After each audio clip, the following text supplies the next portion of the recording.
Well, hello and welcome back to Rivalz Race Chat. Clinton and Adam here, as we normally are on a Tuesday. How's it going today, Adam?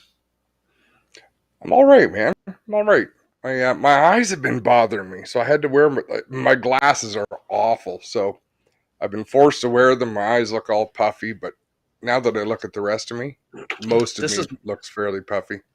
this is my dirty secret lately, and they're dirty as heck. But I haven't gone to the eye doctor, but I gotta say, bud, I'm wearing these a lot more than I ever have before. Um, I still don't quite. They're not the right prescription because things are still not perfect everywhere. But boy, oh boy, when Yeah, but I look at my phone now, or try and read something off like the side of a can of pop, or unbelievable how much it helps. And I used to pride myself on my vision, but no, now I need glasses. dude, I've got nothing left to pride myself on. I've been screwing up words. It's a concern. I'm not kidding. The last couple of races, I was missing names, missing like stuff that would just never What do you think never that is? was a problem. Because because I'm the same way. I sometimes wonder if it's we're tired or just burnt out or what. Like some nights it flows, and some nights I'm just pulling. And I think us as announcers, we hear the pauses as a lot more pregnant in our minds as it's happening than it really comes off on the microphone. No, Sometimes, mine. but I I just find like when I watch it back on the broadcast, I'm like, okay, it wasn't as bad as I heard it in my head. But sometimes you just can't find the words. Yeah, that's my issue. Is when I can't find a word I know I should have. When I couldn't remember Jim Hoopinen's name at the end of a heat 2 weeks ago. I know damn well who drives the 14H. It just wouldn't come. I do think it's fatigue, but I think it could be. I don't know. COVID, the brain fog that COVID gave me, it feels similar. But I'm gonna come back in the spring a new man. Well, I want to get back to that, but I often wonder, is it just mental tiredness? What could it be sometimes? Because it's some days are a lot harder than others, and some days just fly out the door. Um, Fran says, yeah, we may be burnt out. Could be that. This We have this a lot of isn't the cool. place to really share it, Clint. But announcing is taxing on the brain. Like This is the perfect place we to talk about it. well, I don't want to make things a pity party, but one, you can't drop any f bombs. So one part of That's your my brain pity is party. right. One part of your brain is constantly focused on not cussing. Part of your brain has to have some sort of filter. Part of your brain has to remember the past. Part of your brain has to remember that as much as I'm not totally impartial, I think you'd have a hard time knowing if there's someone I don't like on the track. You know what I mean? There's just so many things that you have to funnel through your mind and get That would things be a right fun on the game to spot. play. Maybe at the banquet or here on the show one night. Um, Guess who the announcers really dislike? Because I could probably put five announcers on a piece of paper, and of course your close friends are going to know who they are and who you would actually cheer for.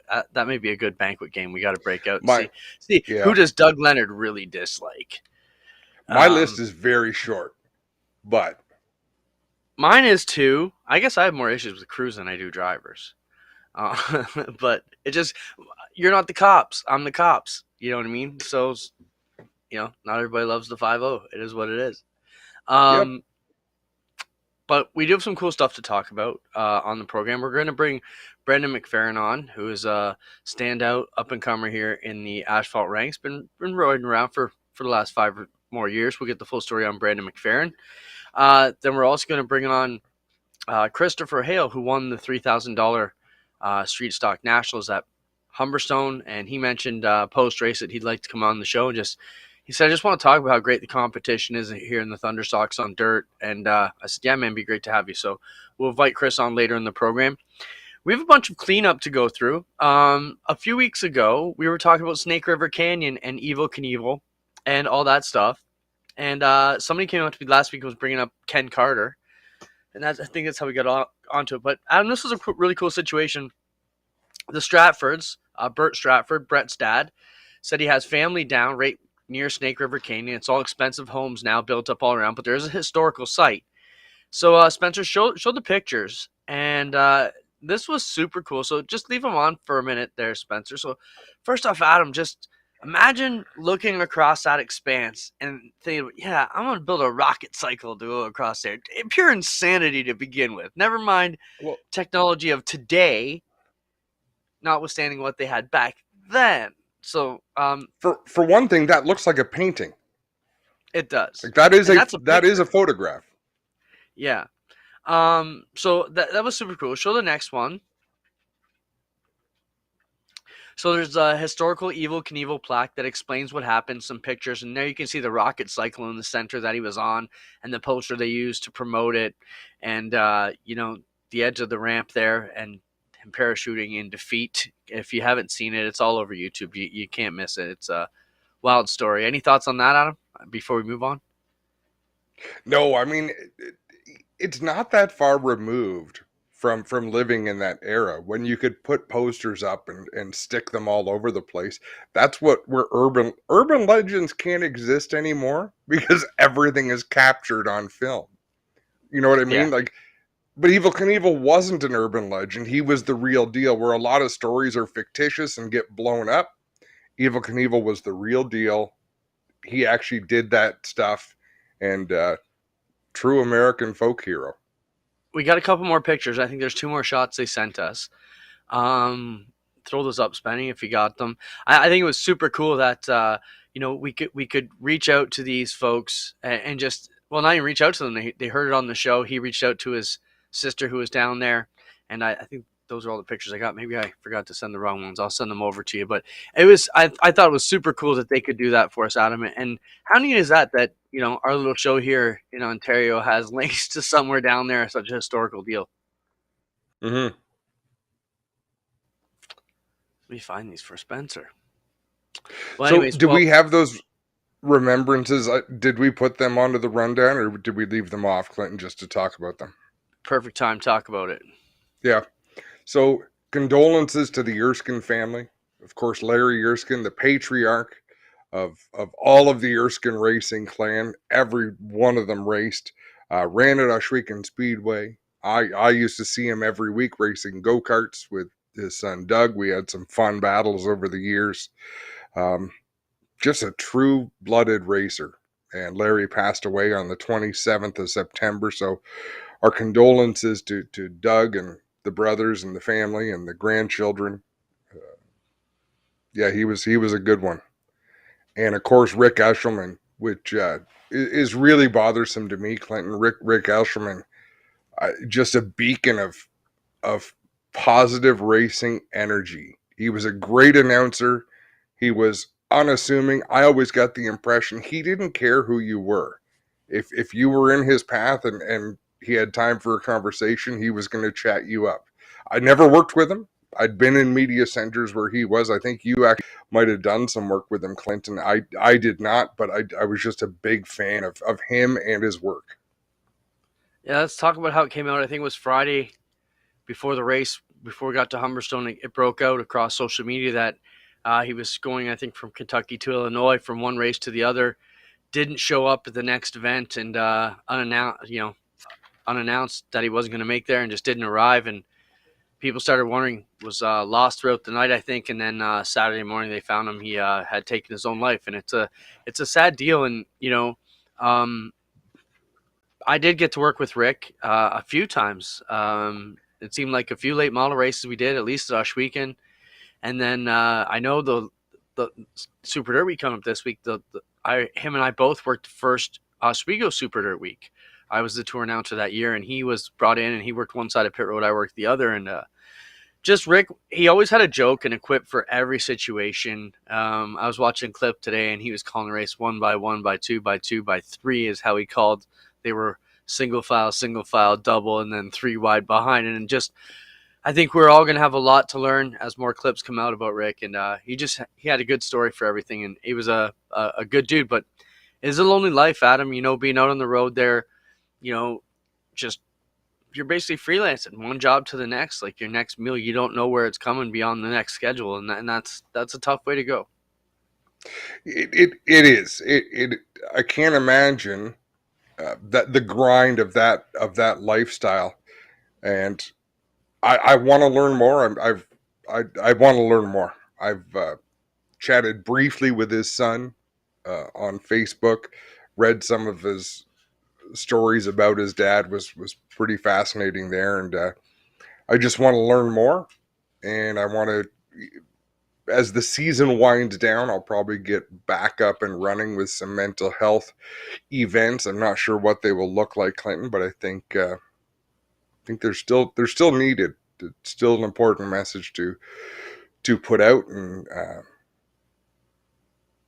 it's just frustrating to frustrating is the wrong word. It's upsetting to see how some of these stories end, and there's got to be a better way, and I don't know what it is except to share and be open and listen and talk and keep the conversations going. It just goes to show you that, someone who a lot of people look up to, who has the room's attention everywhere he goes. People all want to be near him wherever he went. And it could be great on the outside, but you never really know what's on the inside, right? You know, Absolutely. Yeah. to put it in music terms, because I'm a musician. I'd look at someone like the Beatles or the Eagles, and you think, wow, they got the world by the bag. Everybody wants to go see them do all this stuff, but on the inside, they're imploding and breaking up at the height of their existence. And you put that on a personal level, it could easily go the same way. So, a tough deal. Before we get into Brendan McFerrin, let's Spencer, did you get those two other pictures I emailed over? If you got them, throw them up there. So this is the ramp, actually, Adam. It's still in place. Which how cool would that be to ride your BMX up there as a 15-year-old today and be like, oh, that's super cool. And then there was one other picture there too. Just another That's shot the of the land. back. That's the landing area, isn't it? No, I think that's the takeoff spot. There wasn't a land. Their landing Oh, wasn't okay. that precise.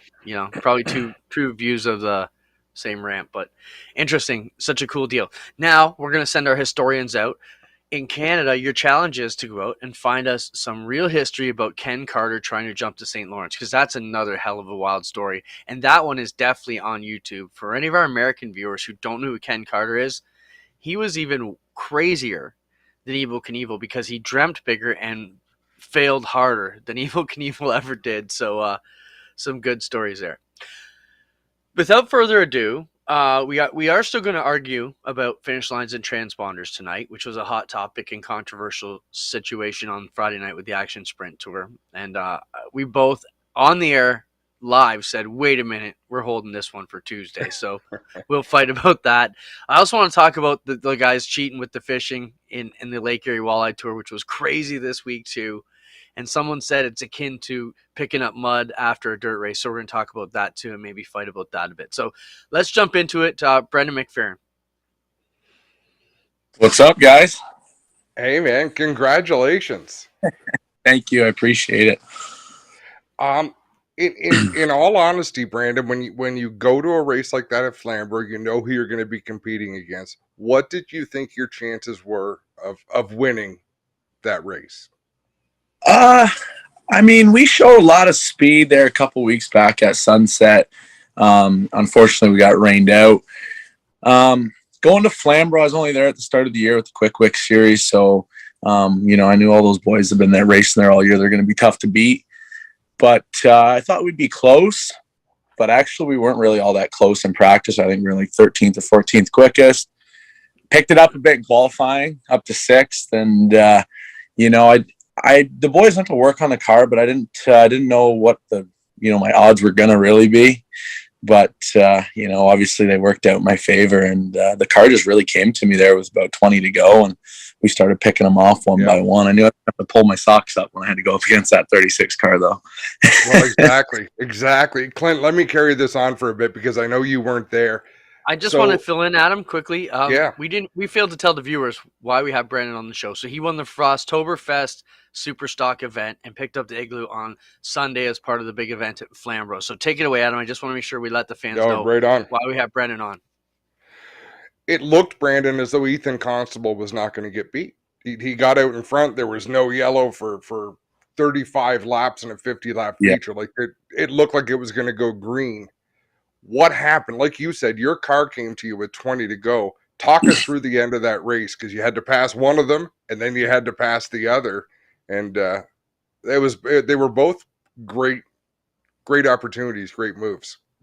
Yeah. So I mean, I got past the 22 and then the 89, and then that's when that caution came out there. Those couple quick cautions actually back to back. And when I restarted on the bottom in third and I got to the inside of lane pretty quick, we had a lot of the car took off really well. And I'm like, damn, we might have a good shot at this. But I watched that 11 car and I don't think there's anybody going to catch him. If we went green to checkered, I think that was Ethan's race. So, and then the caution came out again and it put me in front of the 36. And that's not where you want to be at Flamborough. You want to be on that inside groove, right? So we restarted out there. Sure enough, got shuffled back, but thank God we got in behind Lane, and me and Lane went past the 11.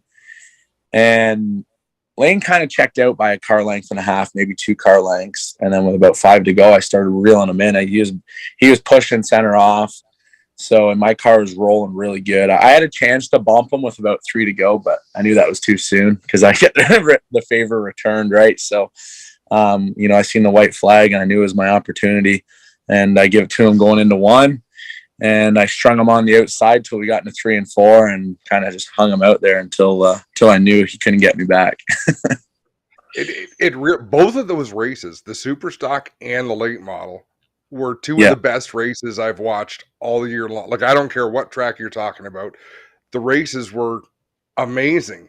Like, did you realize when you were running it that was a memorable finish? A last lap pass, man, that stays with you forever.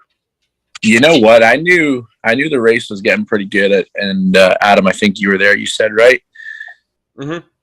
Yeah. So when we got into the lap traffic there, when we were like 3-4 wide at one point, I'm like, damn, this is no joke. Like, we're getting after it. And like, anything could have happened at that moment in time. Like, Ethan got ran into the wall at one point by a lap car. And I'm like, this must be pretty wild for the fans to watch. And then, like you said, just duking it out for the last 5 or 10 laps was in the back of my mind. I'm like, this is probably going to look pretty cool on YouTube on Monday or Tuesday, whenever I get to see it. But yeah, I knew it was probably going to be a pretty good race to watch. Guys, Frosttoberfest is not ever without carnage. Adam, isn't this the pictures that you sent in? They were from this race, right? Yeah, one of the late restarts, and Brandon, you would have been ahead. What caused the yellow where everyone checked up on the front stretch, but some of the back marker, like some of the mid-pack cars, didn't get the memo? Was that at the initial start of the race? Nah, this is the one when the 10C, when Cebulski got airborne. And I don't know if you saw the photos. Derek Smith I was sitting up in the building in turn 1. I love that vantage point.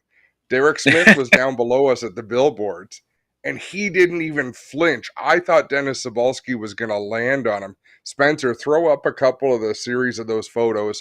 So from Race Pulse, the website Race Pulse, is it .ca or .com? Oh, but this is Dennis Cebulski launching over Carson Nagy. And watch him stick the landing. I heard they just finished this race car, and it looks like it's got a mean smile on it in that shot. But the way it was wild. I don't know what precipitated it, but the front of the field checked up Clint while the back of the field was taken off. And even Carson Nagy, I was standing at his car with Jim because I wanted to be close to the fight that was going on with Dan Archibald, and I don't know. Clint, so okay, sidebar. Brandon, did you see the fight? No, I was a little busy down in Victory Lane. This was well after. Well after. Really? Yeah. So we're looking at Nagy. Okay, I'll give you a bit of play-by-play. This is So what we've all been waiting for since Sunday night, the play-by-play. the drama follows Dan Archibald. I don't know much about the guy. I've talked to him at the racetrack, but that's about it. But I know if there's a beef with Dan Archibald, it's going to escalate like every time. So I'm over with Jim Nagy looking at Carson's car, and it's mostly cosmetic. Like they got tore up, but it's a lot of cosmetic. This is after the first fight broke out, and I had walked over because there was a Flamborough official on his back in the melee, and you don't want to see an official get hurt, so I didn't want to be in the fight. But it was kind of, hey, back away from this, back away from that. Things calmed down, and I'm over talking to Jim Nagy. And I don't know who it was, but he couldn't have been more than 5'6". Comes running from the one pit and leaps. Clint leaps over the hood and the roof of Archibald's car, touches the hood roof once with his foot, Superman. And one of Archibald's crew guys, I think it was one of his crew guys, it was someone standing next to him, looks up just as he's flying down and deflects him as he's landing. And if he'd have landed at Clint, it would have been the most spectacular thing. We're not condoning fighting, folks, but if you're gonna do it in style. It was insane. And then the fight was on again, and then they broke it up, and it seemed to calm down from there. But it was, I mean, even Randy Morneau made a post about it. Like, this was not one of those push and shove and someone hold me back fights. This was let the fist fly. And I mean, I might have seen a little video of it here and there, but definitely not as good as the live version. It was so. If I hadn't seen it with my own eyes. He just said he didn't see it at all, and now he's saying he might have seen a few videos of it around after the situation. Yeah, there's a few floating around. One of my Facebook friends sent a video with a soundtrack to it, but it wasn't much of the fight, but it was cute. Yeah, other making memes about it, and you haven't shared it. I thought we were buddies. Brendan, what's the toughest track here in Ontario for you to race at?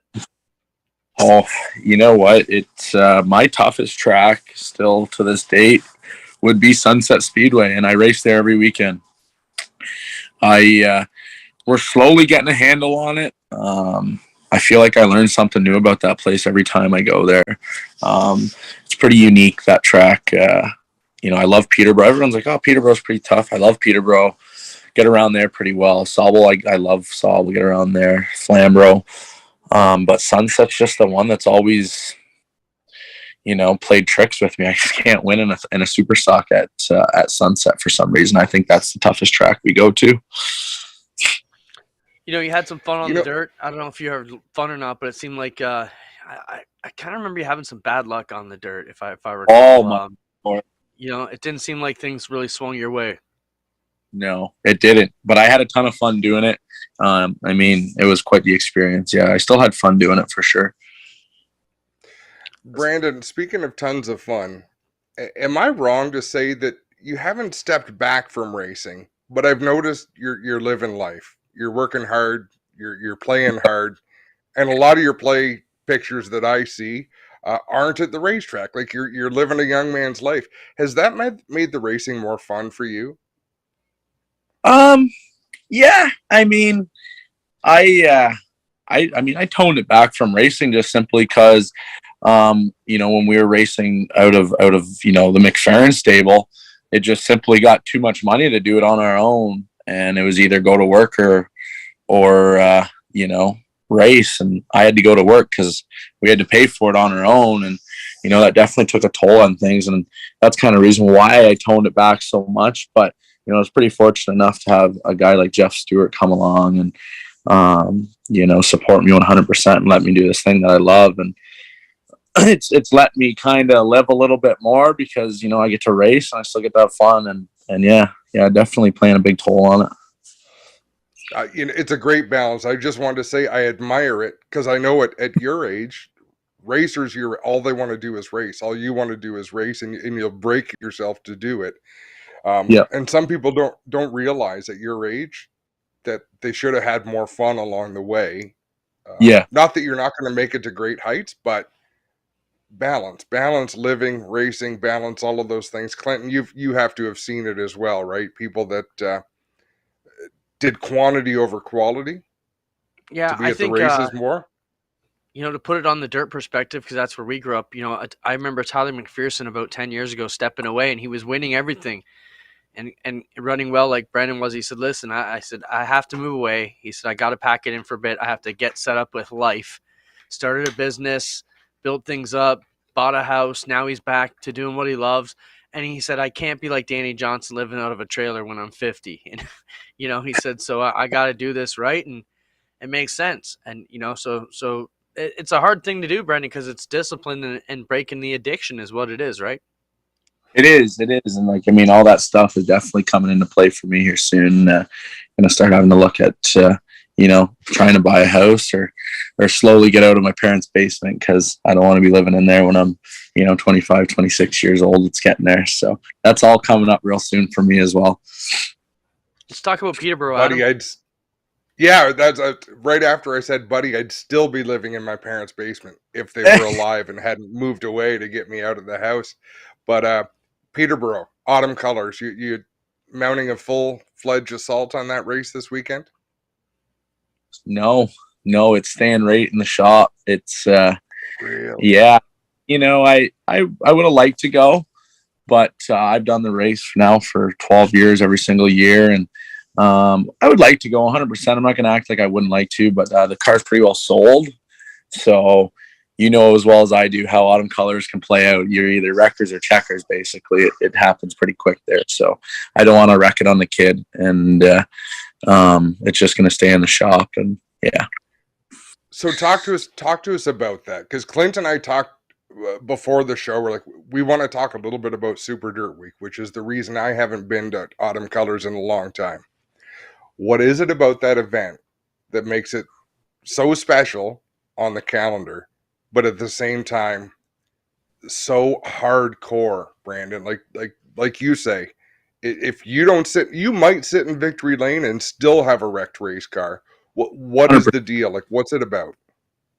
I don't know. Autumn colors just always been that race where I think everybody, they just know it's the last kick at the can in Canada for the year. And I mean, it's been so long. I think you want to go home with that crown and keep that crown for a year. And I mean, I don't look at it this way, and I don't know if other people do, but I feel like this is what happens. People look at it as, this is the last race of the year. I got all winter to fix the car. She's wreckers or checkers. I'm going to go lay it all on the line. And I think that's what happens. People just lay it all on the line, and that's what makes it so intense. Like I just feel like, sometimes there's great races, but sometimes there's just a lack of respect at that race. And I think that's why, but I could be wrong. I've been wrong before. That's my line. Notwithstanding the good payouts, but let's talk about the prestige of an event like Autumn Colors and the prestige of winning the Igloo. Adam, you and I have discussed it before. It's like the Martinsville Clock. Sure, the money's cool, but they've just, Mike Schmidt and the guys who've done this, they've just built this into it's a trophy that everybody wants to win, right? Oh, it's that Igloo. I've been trying. How long has Frostfest been around for now? Like 12 years, I think. In the neighborhood it's been a long time. I think it came out the year after I started in mini stocks, and I was 12 or 13 when it first started. So I've been trying for that Igloo since I was 13 years old, and Frostfest's always been one of them races that have just snake bit me, and been close, been second, third, second, not even close, on the hook. It's just been one of them races for me. So to win Frostfest this weekend was really cool. And, that Igloo has come a long way. And it seems like now it's almost, I want that Igloo more than the crown, even though that crown will probably always be the biggest, but that Igloo is definitely getting pretty close. No, and as I say, Clint, you had to see the racing. There were some things about the day I think could have gone a little bit better, but the actual racing on the track was as good as I've ever watched. I feel bad that Sobalski's car got tore up, but outside of Sobalski's car and Nagy's car, late models or super stocks, Brandon, I don't think there was a wrecked car all day, was there? No, I don't think so. No, it was pretty good that way, actually. I mean, great car counts, great racing, and very little carnage. That show the racing for that show was an A+. It was 100%. And you know what? Big hats off to Mike Schmidt and everyone that makes that deal happen. Because me personally, I was pretty surprised with the car counts. I mean, I shouldn't be surprised because there's good money, and I mean it's the Igloo, but just a few races that happened this year where they should have had big car counts, just they weren't there. So when I seen that we had, I think it was 23 or 24 super stocks and like 26 late models, I'm like, that's what we needed right there. That was good. That was a win. Big time. Mm-hmm. Right on, Brandon. Well, thanks for being with us. We'll be in touch, and we appreciate you stopping by tonight. Absolutely. Thanks for having me, guys. It was fun. All right, man. Cheers. Thanks again. Great to have a fresh face for the show, Clinton. We try to talk to the people who are the stories. So you sometimes talk to the same people repeatedly. We tried to get Andrew Gressel tonight, but he is doing husband and father things this evening. I had a fun chat with Andrew actually before the race, but I was happy to see him win. The sport needs Andrew Gressel, just like I thought NASCAR needed Kerry Mix for all those years. Don't always love what he does on the racetrack, but I love what he brings to the like when he's at the front of the field. Our job is so much easier because he'll hit you back before you even hit him. But by and large, he will wait till you mess with him, but he will give it back.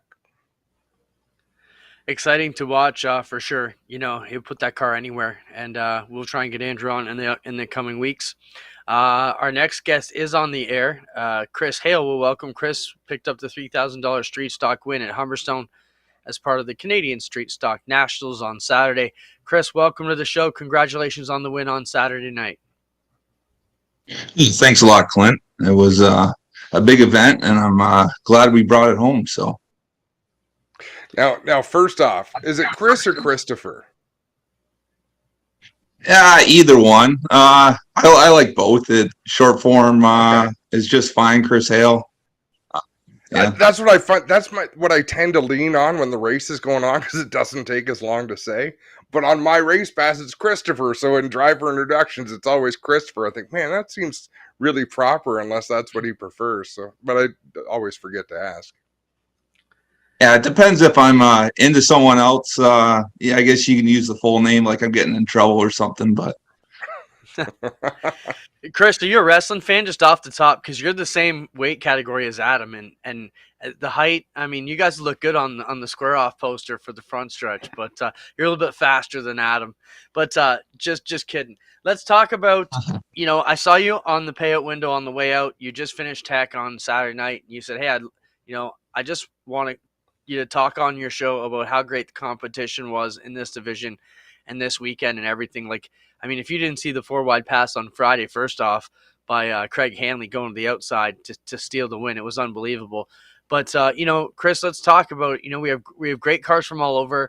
A lot of people would look at you on paper and say, well, your metric car's at a disadvantage. You're the one guy who shows that metric cars can run with the Camaros. Your thoughts on just the division and where it's at.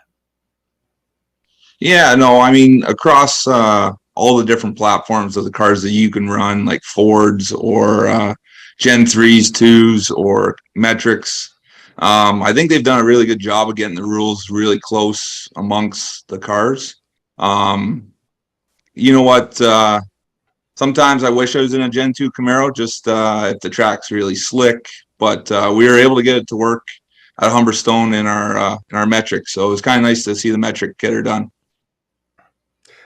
Talk about the race, Chris. That was a weekend where it was tough to pick a favorite, but I think if you were to have a conversation, it would probably be Craig Hanley, Ryan Beagle, Dave Bailey, in any order. Not necessarily you're in the picture, but I think those are the three that they just seem to always be at the front there. What did you do? Was there anything you did differently this time around? Because you definitely had what it took, especially, and I think I might have mentioned it in the broadcast, you were so fast so early, I thought the car might actually fall off, but it didn't. It just kept digging.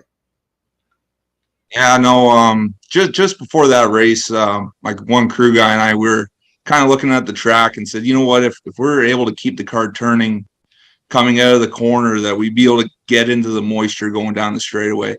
You kind of had to sacrifice the middle turning in the of both corners, both ends. But as long as I was able to get both back tires in that moisture down the straightaways, it really gave us that cushion going into one. As you can see in the video, Beagle was able to pull onto my back bumper almost every corner, and I didn't know he was there for most of the race until we ended up hitting some heavy lap traffic, and he made a good move to the outside. And it was one of those things I kind of said to myself, he can't pass 3 cars, I can't pass 3 cars. Just wait, patience, and I was just praying that Jim Lampman would get a bit of grip coming out and give us a good lane. So, you know, if you watch the video, Adam, some of the race, Abby's flying right over, and you can see Chris is right down in the good brown stuff right along the rail. That was obviously the quick way around. Chris, you know, I'm not sure if you were there 2 weeks ago, but, you know, track conditions were a big concern at Humberstone going in. Had you heard the rumors? Were you concerned, and were you surprised with what we ended up with, which was a fantastic surface both nights? yeah, no, I kind of missed out on the Friday night. I didn't want to go just because I saw the track conditions a couple weeks prior, and it was marbly, and I wanted a good car for the dual race, and I didn't want to wreck my stuff on the Friday night. So, yeah, but it looked amazing. I watched it that night, and I was sitting at home kind of pouting, wishing I was there, to be honest. I saw the guys come from Brighton and some other guys from South Buxton, and it looked like a great show. Craig Hanley really made a beautiful pass on the outside to get that W. But no, we ended up, that was one reason why I talked to you after the race there, and I just wanted to say how clean that race was. You have guys from all different tracks. Even when I was down at Brighton the week prior, it was clean racing up front, middle of the pack. And yeah, it was just, it's so much fun. I know I've been talking to Ryan Beagle quite a bit after Humberstone there, and we were just saying how much fun this Duel on the Dirt series is. It looks it. It's got sorry, Clint, go ahead. No, you're on it, buddy. The series has all the pieces, right? You've got star drivers from each track, and they come together, and they're equally as potent at all the other tracks. But I want to talk about Ohsweken, Chris. This year, you found situations found you. It seemed like that 79 car was in trouble on a regular basis, and that kept you from often getting the results that the car maybe warranted. At Humberstone for 75 laps, you kept making the right decisions in lap traffic, and you weren't creating those situations. Like you would get in there in a way that things didn't get bottled up, and you weren't taking damage. Why? How did you do that for 75? I mean, we're talking 3 wide. These aren't easy passes around lap cars. You were having to put your car into places that you needed confidence in the 2 cars you were beside to make those moves, and every time it worked out. What was the trick? It's hard to say. Like Ohsweken was like, we ended up having a really good year there. We didn't have a single DNF, but it was tough there because neither did Dave Bailey or Trevor DeBoer. And when it came down to the points, Trevor and I were battling pretty hard there for the points. But yeah, Ohsweken was a struggle for us. It's I want to say it's because of the metric. You have to drive them so aggressive in order to make them stick, and especially when they're not handling that great. So you tend to create some situations that you wish you didn't. You might put your car in an awkward spot, but no, and we just had a great setup at Humberstone. Those short tracks, I improved my car quite a bit on between Merrittville and Humberstone and Brighton. So when the car is just coming to you, the setup is there. It just makes it a lot easier. You don't have to drive it so hard. Ron, Chris, what's the plan for 2023? Have you looked beyond Christmas yet? For 2023, I believe we're going to do the exact same thing. We're going to try and do a full schedule at Ohsweken Speedway. and try and hit those big money events and the do all in the dirt again. Awesome.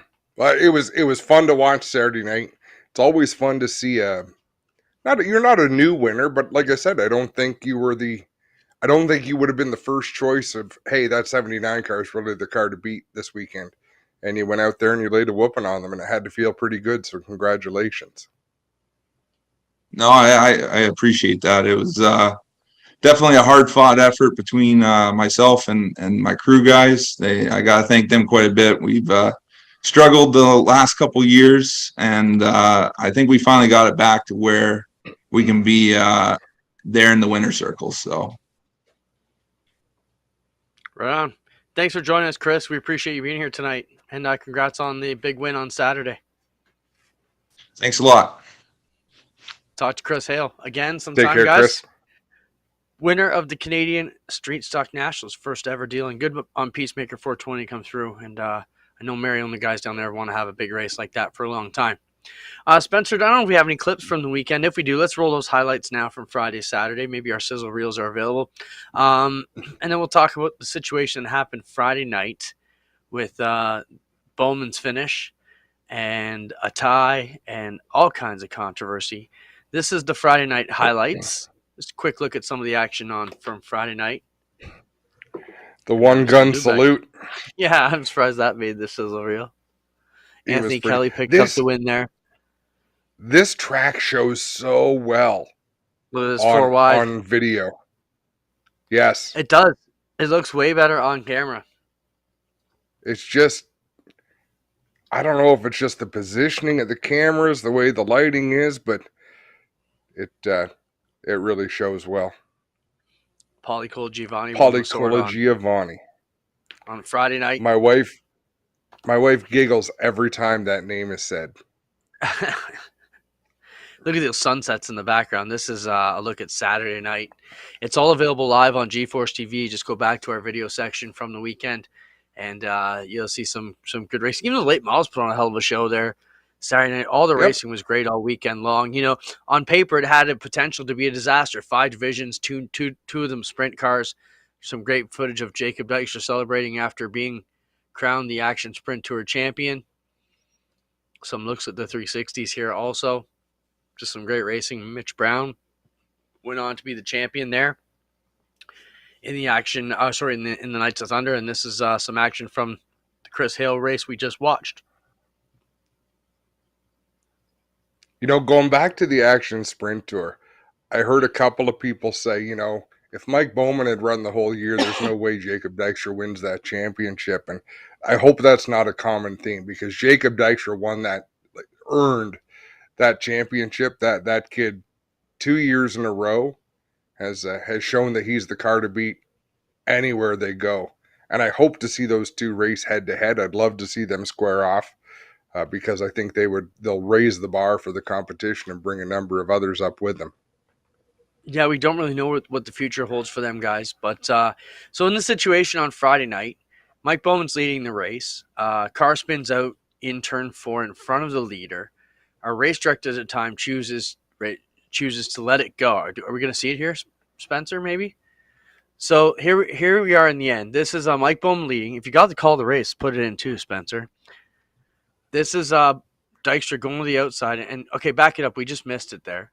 So play it again if you can, Spencer. Sorry. He and the leader. So this is coming into 1 and 2. Bowman leads it. Here comes Dykstra. Cleared the ball. So they've been slicing and dicing traffic. Jacob Dykstra to the outside. Now watch, there's a car spun out on the bottom. Right there. So Bowman lifts, and Dykstra stays in it and catches him at the line. Now, play it again just so we're all clear on what's happening here, Spencer. So stop it right there. Bowman in 71 is your leader. Middle of the speedway there. Here comes Dykstra to the outside. Let it run. And Bowman's leading by 3 cars. Like, Dykstra drove a whale of a turn 1 and 2. Now, he stop still it doesn't right stand a here, chance. Spencer. Stop it right there. Okay, so this 77 is spun out in front of the leader.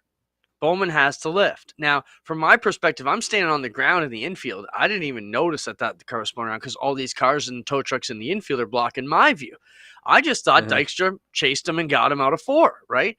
So before we go any further, Mike Bowman's biggest complaint here was he's never had to race through a spun out car coming to a checkered flag. And I think as a tour, we owe it to Mike Bowman to say the yellow should have been thrown at that situation.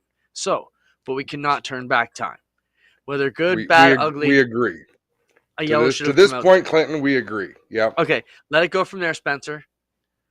So, now, Dykstra's been on it this whole race. He don't care the guy spun out. The yellow has not been thrown. Bowman had to lift and watch as they come across the line. Dykstra gets on the outside, and right here, it's a dead heat across the line. So from Allegedly. my perspective, we screenshotted it. I can show you the screenshot of the. I don't care about your screen. Is the scoring is a dead heat? Electronic scoring. Let me finish telling the story. So as I'm coming into victory lane, I say, who won that race over the radio? I get back, hang on a minute. I said, what do you mean hang on a minute? What does the timing and scoring say? And Shelby came over the radio and said it's a 0 gap. And I said, a dead heat? She said, correct. So they both crossed the timing line at the exact same time. So let's take out that Bowman should have had a yellow. Let's pretend that didn't happen. Let's just take this as a race coming to the line. This happens. Good hard racing. He catches him out of 4. So I'm of the opinion it's an equal race. You have double winners. It's a scientific fact that they are exactly across the line at the same point. So at that point, you come on the air and say, this is why we need a visual line so someone can choose who's ahead of the other, right? Which is the dumbest thing I've ever heard. So we're going to take a science stat computer that is precise to the how many thousandth of a second and put it back to a judgment call of someone who we've said for years does a terrible job and everybody bitches about. And I'm not saying they do, but every race director, official, referee, umpire has had it said about them. You want to take a scientific call and put it back into a judgment call at the most precise minute and not just live in the glory of a tie, which is amazing. Well, the tie was a cop-out. The tie was a cheap and easy solution to go home. Okay, hold on. Call the tie, let's go home. Hold on. Pack racing. Are you taking everything out of the situation? Or are we talking about it just a race to the finish? You have because to. You could say, hold on. No, I want to stop you there because it's very important. I'm very passionate about it. And people like when we fight. So this is the perfect fighting moment. Mm-hmm. I'm not letting you out of this one. So in Friday's situation, how messy and I don't want to say disgusting, how messy and terrible it was at that time. I will give you that. It was a let's get out of it and go home and sweep this under the rug as fast as we can. I don't want to talk about it anymore as a tour director. It was a mess. Let's just get everybody paid, go home, everybody forget about it, right? That, of course. But you said we're going to have this argument with the fact that it's a pure race and that yellow shouldn't have happened. So in a pure race, forget about the yellow because we all agree. We all agree that the yellow should have been thrown. That's a human error. And you can stand up to human error and you can own it. But I'm saying you have to take this whole situation out of the way. Let's pick a new race now. We're having a race this weekend at Super Dirt Week. They come across the line, dead heat. Okay. People believe what they see, Clinton. People believe what they see. If your transponder debate works, if both transponders are in exactly the same spot and both cars are traveling exactly the same direction, crossing a plane of a line that's in exactly the place that it should be. No reason to believe that's the case. If you're talking trial racing, like rally racing, you go by the clock. The clock will tell you who was faster. You're only racing a clock. In pack racing, you're racing against each other to a predetermined finish line. Yes. So by going with the transponder line, you've put your hands up and said, guys, we're not going to overrule this transponder. Whatever it says is what we do. Of course. What would have happened if the transponder said it was a dead heat, but Mike Bowman was clearly half a car length ahead of Jacob Dykstra? But Dykstra put his transponder on the front bumper. See, that to me is the dumbest thing I've ever heard. Hold on.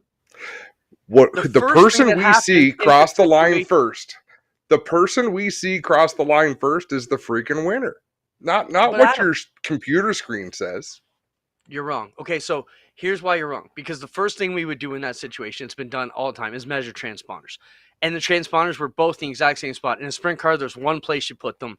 It's not like a street stock where you can put it 6 inches this way, 6 inches. They all put it on the down post on the A-frame, same spot. It's identical. And it's measured back from the front axle. So, with that being said, and even with that argument out of the way, you know, how are you going to pick a winner when they're a dead heat?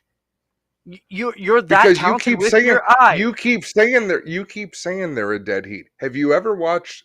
Bear with me. Have you ever watched the NFL or the Olympics? Have you watched the Olympics? Sure. Where they have a line and they will show you the finish line from a super slow motion camera on the finish line, so you can visibly see what they're telling you is the case. Okay, so you want a super slow motion video camera then? Yeah, I want a line and a video camera. Well, you do That's have all a I line. want. You have a line No. under the A track. visible line, smartass. A laser Why? line, so you can see who crosses it first. Because I think it's a cop-out. They were able to figure out Daytona in 1960. Yet we can't say, we just throw our hands up and say, no, you go by the computer scoring. I think it's a complete crock of shit. It just takes even balls and strikes. I mean, you've taken all the excitement out of it. It's kissing cousins. They're both miserable in victory lane. Like, they're both, F this. I don't want to share this win. I just think it's a complete when are you going to cop. accept it? When the front bumper is precise and it's a blackout? Like, I mean, I can show you the picture from Dale Callan. It is basically Dale Callan was not standing at the start-finish line. But that's what I'm saying. You don't know where the start-finish line exactly is. I'm telling you where it is. It's where the line is under the ground when they cross it. And how straight is that line? It doesn't matter. It's the line you go through. That Exactly. That's what I'm saying. On a That's dirt what track, I'm though, saying. every bit of that Your dirt system track is wrong. Now, Your system I'll is give you wrong. it at one track. Even in the around here, I'll show you where the line is a huge advantage by major feet. Yeah. You know? Exactly. It's a broken system in that people want to see what they want to see. Right? Put a picture. Send a picture to the newspaper, get it on the front page if it's a dead heat. I'll celebrate with everybody else. But we haven't taken every precaution. If you held two transponders in the same hand and brought them across the line, you'd be hard pressed to get them to be a dead heat that close. Yeah. So you don't think it's from a transponder standpoint, it was impressive. As a promoter, how amazing is it that these guys crossed the line at the exact same moment? Cross an invisible line. It's dude, a miracle. I don't race and you want us to put it back into a monkey's choice? Come on. Then let's play parking lot football for the Super Bowl. Don't even mark the end zone. Just when you get to the end and the pavement runs out and it's gravel, just say that you're in the end zone and you won. I want to see it. I come to the races to see a winner, not to see, oh yeah, they look pretty close at the line. I guess someone says their computer screen said that you they're got even. that on Friday night. Yeah. I just think it's a problem with a reasonable and feasible solution that would be so much more exciting. This horrifying. I think it brings up this is the best. This was the lamest dead heat in the history of dead heats. Well, there were a lot of problems around with the situation to make it a dead heat. It wasn't a clean race back to the finish, you know. So either way, the situation was declared a dead heat. Mike Bowman and Jacob Dykstra both got winners' points, and they split the first and second payouts. So whether you think that's fair or not, that's how it was handled. No, exactly. But give me a good reason why a dirt track should not have a finish line, even if it's done electronically like they do with the NFL first down line. I want to see who. NASCAR has never ever. It happens once every 15 years. NASCAR has never ever shown the finish at Talladega and then not shown the finish line. Just showed the computer scoring. Yeah, but you're comparing who crosses the line. Major leagues to Bush League. Let's face it. Dude, when was the last time you treated your night at the races like Bush League? I'm just saying their budgets and what they've got are way more infinite than we've got. It's not budget. It's their attention to what the fans want and what they deserve, what the racers want. Do you think Mike and Jacob would have said, "Yeah, just go by the transponders. It's a tie," or would they say, "Do you have any other way to declare a winner? Do we have a No, secondary look? Is there another means of looking at these results?" Like I don't to think me, it's simple. anybody but you questions the transponders. I don't question the transponders. I question them as the last resort. They should not be the last and only way to score a finish. Interesting. Yeah, and I mean, like, I'm not being disrespectful to you. That's my opinion. It was my opinion in the spring. It's still my opinion now. I think it's a horrible way to do it because, like you say, you know of situations where the transponder lines are crooked. I know of situations where the transponder line is nowhere near the flag stand, where people think the start-finish line is. Like, there's just so many variables that if people knew the full story, they'd be like, yeah, that doesn't add up, does it? Adam Ross's breakdown. What else are we forgetting here on the rundown? We've got Fishing.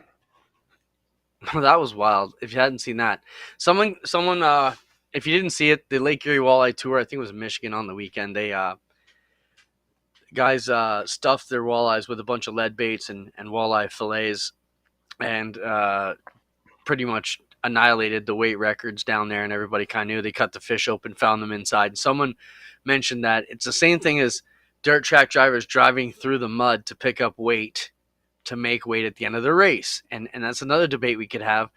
I don't see it that way. I don't know how we eliminate the driving through the mud, but that's open.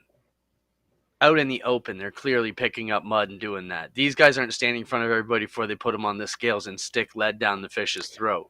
So it is a bit different in that respect. Deceitful, deliberate, disrespectful.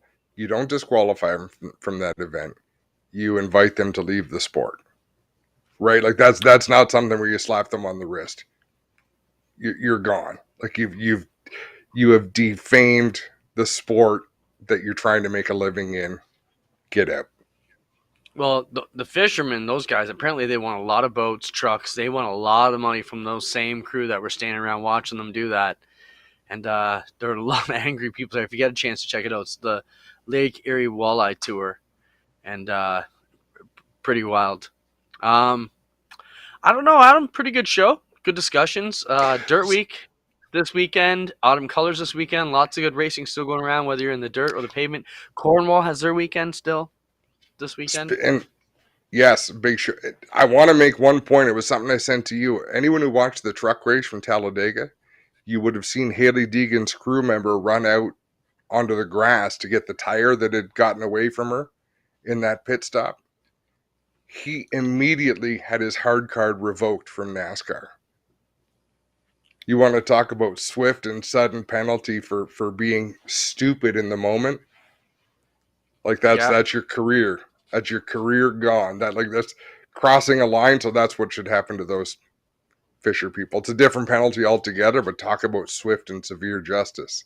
NASCAR came down hard. For sure. All right, everybody. Thanks for hanging out with us on a Tuesday night. We appreciate you being here. We'll be here through the entire off season. We'll be back with some Super Dirt Week, Autumn Colors, and Cornwall Super Dirt Weekend action next week. Appreciate you being here. Yeah. We'll talk to you soon, guys. Good argument. Good debate. I enjoyed that. Win or lose. All right. See you soon. Ciao.